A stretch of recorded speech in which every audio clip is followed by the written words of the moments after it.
वारं कधी बंद होणार आहे? तर सांगायचं झालं तर परत एकदा सांगतो की हे वारं जवळपास 22 तारखेपर्यंत असं चालू राहणार आहे. 23च्या नंतर हे वारं बंद होणार आहे, म्हणून हा अंदाज शेतकऱ्यांनी लक्षात घ्यायचा. 23च्या नंतर देखील तुम्हाला सांगू इच्छितो, राज्यामध्ये म्हणजे ह्या मेच्या शेवटच्या आठवड्यात, म्हणजे या मेच्या शेवटच्या आठवड्यात मान्सून पूर्व अवकाळी पाऊस बरसणार आहे. पण हे सगळ्या महाराष्ट्रात पडणार नाही, फक्त मान्सून पूर्व पाऊस कुठं बरसणार जास्त तुम्हाला सांगतो. सांगली जिल्हा, कोल्हापूर जिल्हा, सोलापूर जिल्हा, सातारा जिल्हा, घाटमाता, कोकण, पुणे, त्याच्यानंतर अहिल्यानगर, बीड जिल्हा, धाराशिव जिल्हा, हे लातूर जिल्हा, ह्या पट्ट्यामध्ये मात्र मान्सून पूर्व पाऊस बरसणार आहे. म्हणून हे अंदाज सर्व शेतकऱ्यांनी लक्षात घ्यायचा.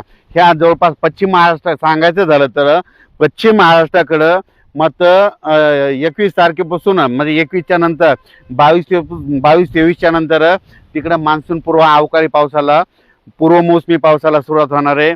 म्हणून पश्चिम महाराष्ट्राच्या शेतकऱ्यांनी अंदाज लक्षात घ्यायचा.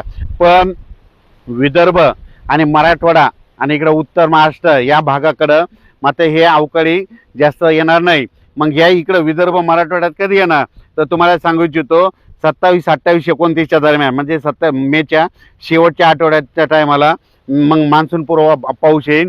म्हणून हे अंदाज सर्व शेतकऱ्यांनी लक्षात घ्यायचा. तुम्हाला सांगू इच्छितो सध्या देखील आज देखील म्हणजे सातारा जिल्ह्याकडं देखील, सांगलीकडं, त्याच्यानंतर कोल्हापूरकडं, त्याच्यानंतर कोकणपट्टी, पुणे ह्या परिसरात देखील आज पाऊस पडणार आहे. म्हणून हा अंदाज देखील त्या पट्ट्यातल्या शेतकऱ्यांनी लक्षात घ्यायचा. पण सध्या तरी मान्सून पूर्व पाऊस तुम्हाला एक सांगू इच्छितो पश्चिम महाराष्ट्राकडे त्याचं स्वरूप जास्त राहणार आहे. आणि ज्यांचा ऊस, त्या शेतकऱ्याचे मला फोन आले, काही शेतकरी म्हणतात आम्हाला ऊस लागवड करायची, कधी करा.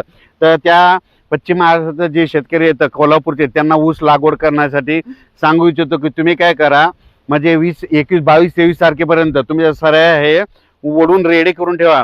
कारण की त्याच्यानंतर मेच्या शेवटच्या आठवड्यात मात्र पश्चिम महाराष्ट्राकडं चांगल्या स्वरूपाचा पूर्वमोसमी पाऊस बरसणार आहे. म्हणून अंदाज लक्षात घ्यायचा.